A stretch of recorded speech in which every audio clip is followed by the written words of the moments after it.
Hello friends, in today's video I'm gonna be walking through how to start a Shopify store. But before getting started this video, make sure to subscribe. How to 1 minute.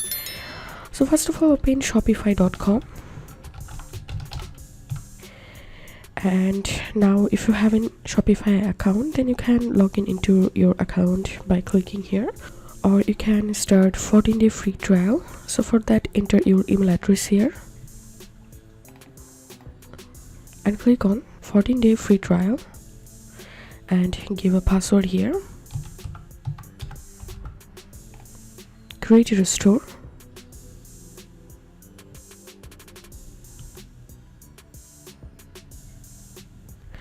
And here we can see the option tell us a little about yourself. So are you already selling? Select the option.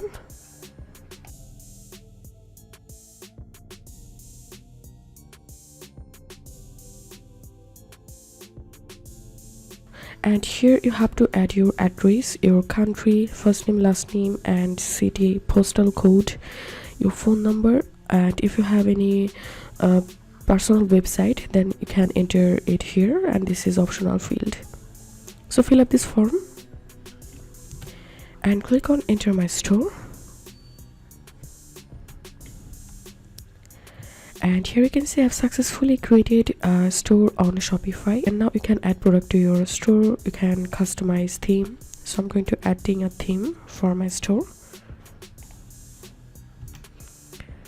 and I'm going to install this default theme. And now I'm going to view my store, and here you can see I've successfully created a Shopify store. And if you want to customize your theme, you can go to this theme option to customize your theme, or go to products and you can add your product from here. Also you can add your domain from here. So this is how we can start a Shopify store. If you have any questions, feel free to post in description. If you think to see more WordPress videos, please check the links in descriptions. If this video helped you, give a thumbs up and please consider subscribe. How to 1 minute. Thank you for watching.